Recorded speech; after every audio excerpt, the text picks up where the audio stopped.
Hey everyone, it's your girl Lexi Wilson coming at you on a Sunday stroll. Happy Sunday. So if you were just watching my stories, I was sharing a little bit about my experience today. Oh man, you guys, I'm just walking around and in this neighborhood, there's so much beauty. Wow. Oh my gosh. Hi, Artsy Lace. Welcome. So happy you're here, girl. How are you? So today I was doing in my stories, but then it ended up being kind of long. So I was like, I'm just going to do a live because I'm sure it'd be a lot shorter that way. But I decided this morning to go to church for the first time in like forever. But this is the first time that I'm ever going to, not the first time, but one of the first times that I'm going to a Unitarian Universalist church. Hey, so have you ever been to church, girl? Let me know. Are you like somebody who goes to church? And that's fine if you do. So I grew up in a church, and it was a very strict church, and we went to church on Saturdays, so I'm not used to going to church on Sunday or anything like that, but I've since left it.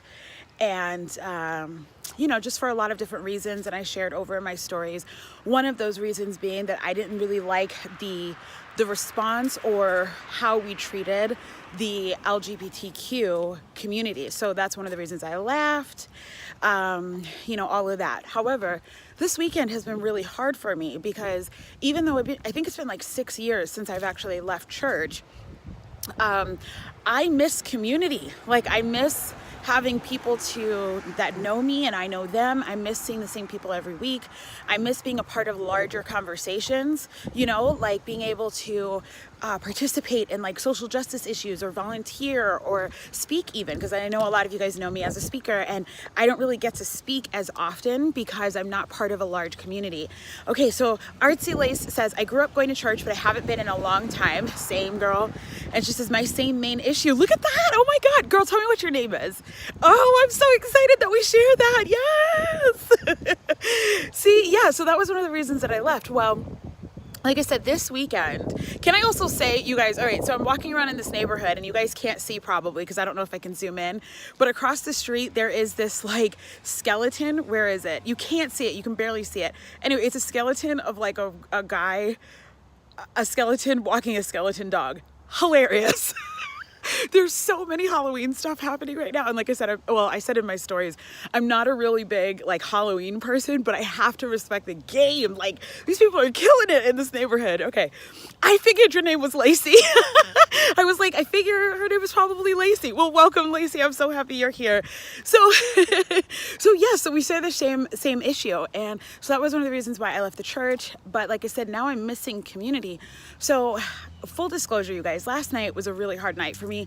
I was, not just last night, all day yesterday, I just felt so lonely because as many of you may know or may not know, I moved here to the suburbs of Chicago back in February from Florida. And so, I don't have anybody here other than my boyfriend, really, and I don't have any friends yet or anything like that. I'm about to walk across the street, so let me not be that person that's like... Okay, Lacey, where are you located? So as a result of me moving, like I said, I now no longer have community. I have nobody that I'm really close to or friends that I'm close to.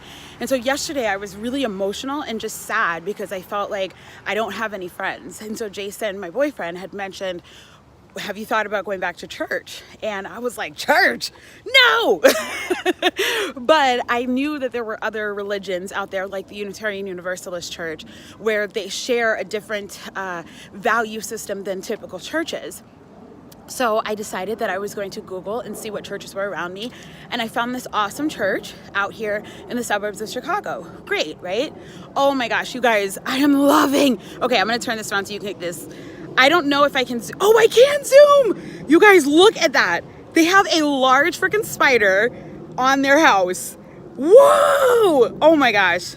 You guys, I can't wait. I can't wait until I have kids because I am so going to make sure that they do trick-or-treating. This is awesome. Okay, Lacey says it was LGBTQ and how women are expected to participate, not participate. Yes, that's also why I left too. She says she's in Oregon. I've been feeling much the same about church and community too. Yes, yeah, exactly. See? Oh, I love this, Lacey. So it's like you're meant to be on here with me, which I just love. So yeah, and isn't that awesome? Like that is a huge freaking, oh, you guys. Okay, this is now becoming like a talk about church and community and Halloween. This is so amazing. This is so amazing. Okay, I'm sorry. I gotta like focus, but I'm just so distracted by the beauty of it all. But yeah, so like Lacey says, which I totally agree with, I didn't like how women were treated in the church. I didn't like how LGBTQ was treated in the church. It was a big thing, you know? And so when Jason suggested to me to look back into church, I was like, dude, like we both left that. We're not going to go back in that. We both have determined that when we have kids, we don't want to raise them in that sort of thing. We don't want them to feel bad or feel controlled or manipulated or anything like that. So it was like, how could we go into this, you know? But anyway, I found the Unitarian church and I realized like that might be the way to go. So I went to church this morning and I gotta be honest, it wasn't bad because like today what they were doing was they were talking about, because Thursday was National Coming Out Day. It was also the 20th anniversary of Matthew Shepard and the death of Matthew Shepard, which was just, I can't believe it's been 20 years. I mean, I remember when that happened. I was a teenager and I was a young teenager, like just turned a teenager. And that I was so broken by that because my brother's name is Matthew. And I just felt like, how could that happen to a kid? Like, how could someone do that? So I'm glad that we now have this holiday where we that really came out as a result of that situation that happened with him. And his parents have been, champions for making sure to create safe spaces for all people who want to feel safe and don't want to feel attacked because of who they're attracted to or who they're in love with or not in love with or whatever the case is. So because of that, that's why the sermon this Sunday was about supporting people. And our pastor identifies as lesbian, which I love. So her and her partner were on the stage and whoa, it was a beautiful sermon. She shared so much amazing things about just her journey and just her coming out experience, which was beautiful. But the sad thing that I noticed, and that's not at a fault of the church, is that one, there were no brown people in the church.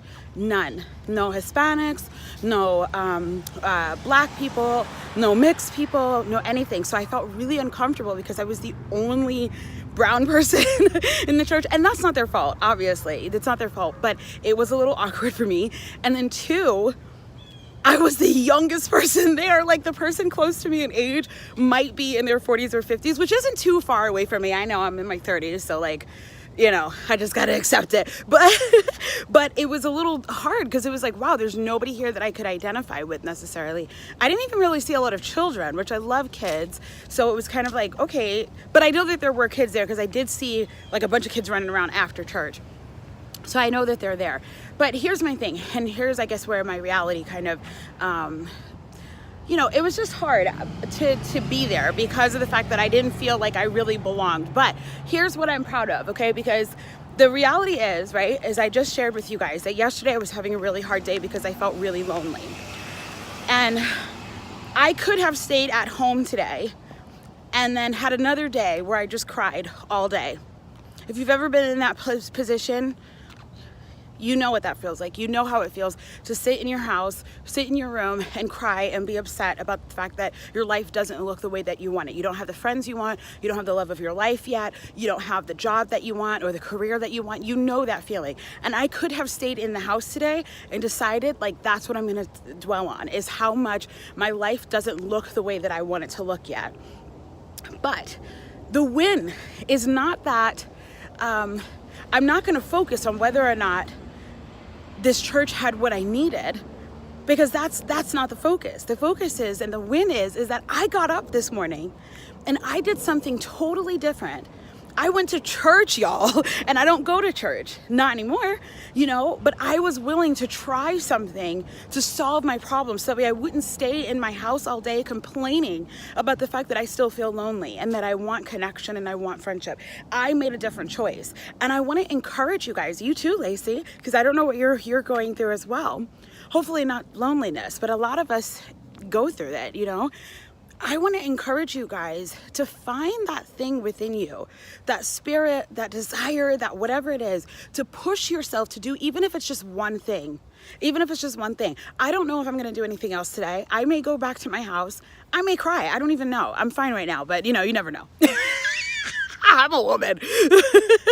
But I can still feel proud of myself because I decided to do something about it. I decided that I wasn't going to sit in my house and just cry and be upset. I may go see A Simple Favor because I love Anna Kendrick. That is my girl. So I may go do that. Oh, Katrina! Yes! Hey, girl, my sister. How are you doing, girl? But yeah, I may go see and watch a Simple Favor or something to kind of keep my spirits up here. But the point is that I feel proud of myself because I did something that was not in my norm so I could solve a problem. My problem was loneliness. I went to church. Wasn't a hit in the park. And this is the other thing. The second thing that I want to kind of do is sometimes you try something and it doesn't work out the first time. Back in the day, if I did something like this and it didn't work out, like if I walked into this church and it didn't end up being exactly what I wanted it to be. You guys, I look like some sort of like woman from the 80s. Like, I look like my mom. Because of this wind. But anyway, back in the day, when I would do something like this, if it didn't work out immediately, my first response was like, that's a sign that I shouldn't have done this. I screwed up. It's never going to work for me. Right? And I would have totally done that. Like, I'm making fun of it, but that's true. I really would have been like, oh, see, this is a sign that I'll never find friends. Right? But here's the reality, right? You guys, I love Lacey and Katrina. You guys are awesome. But here's the reality is that it's like, no, this wasn't, the church didn't end up being what I wanted it to be. But what I did find is that I definitely identify with the Unitarian Universalist church. Their values, and again, I've only been there for one thing, but but their values and the safety that they create for the LGBTQ community and the safety they also create for issues when it comes to racism, because they mentioned that as well today, which I thought was awesome. I definitely, there's nothing more amazing than when you see people who are on the other side validating your experience. And that definitely made me feel good because, like I said, I was the only brown person in the room. So for them to sit there and mention something that is my experience, it was like, oh shit. I loved it. It was a beautiful thing. So I will totally, but that's literally within their creed. So I know, okay, wow, as a Black person, I can feel safe here. Not just in terms of dealing with racism, but sometimes as a Black person, you don't feel safe in certain areas. Not because you think somebody's going to like hurt you as much as you think if I share my experience, my true experience, people, they're not going to feel safe and I won't feel safe because I can't talk about it. And yet it's really happening, And so to know that they acknowledge the fact that there is a different experience and that they're willing to support, like, awesome. So that's a win. This might not be the church for me, but at least I know that the organization as a whole is something that I can stand behind and maybe something that my children can be a part of later on in the future when I have them. But that's the win. The win is I woke up this morning and I did something different. Katrina says, wow, that's really awesome. Girl, it is. It's the Unitarian Universalist Church. And Lacey says, maybe I should check them out. Definitely check them out if you're looking for community. Because I thought it was very awesome just how they were just so, it's literally in their creed, in their values to support these communities, which I love. And then the fact that literally the leader is a woman. My church would never have that. We weren't allowed to have women pastors, So for her to be a woman and a lesbian woman, I thought it was like, oh yes, I love this place. So that's what I'm just saying, that I was just like, I really love the fact that I'm proud of myself for getting up and doing something different. I'm proud of myself for finding something that I can stand next to, that I know that this is like a community that I can support and that they can support me as well. I just got to find the right church, but that will come in time. And so you don't have to feel like when you try something, if it doesn't work the first time, that it's an indicator that you failed or that you're not meant to do it. You're still meant to do it. I'm still meant to find community and find friendships with people that I believe in. I just got to find the right one, and that's okay. That takes time. So Lacey says, yes, that's fantastic. I know, right? She says, I'm proud of you too. Oh, thank you. I need to take action like that. Yes, girl, do it. Do it. You totally can. So that's it, you guys. I was sharing this on my stories, and then I realized it was a little too long. So I was like, I'll just do a live and have everybody watch if they want to watch it. Yeah, I just wanted to share that. Thank you, Lacey, and thank you for Katrina for being with me on this Halloween walk of spirituality. This is like the weirdest live ever. But thank you for joining me on this conversation, and just also for sharing your own stories. And Lacey, I think this is your first time with me, so I'm very happy that you're here. Definitely come and join me another time too. You can turn on post notifications, and then it'll always let you know when I'm live or when I post. And I'm going to start going live on Tuesdays and Thursdays at 2 p.m. Central, 3 p.m. Eastern. So you're welcome to join me there too. But I just really appreciate you guys sitting with me or standing or walking with me, however you want to look at it, and sharing in this moment where I just feel super proud of myself for doing something different and trying something different. It was a hit and a miss, but I will try again. So never give up, ladies. All right. Love you all. Bye.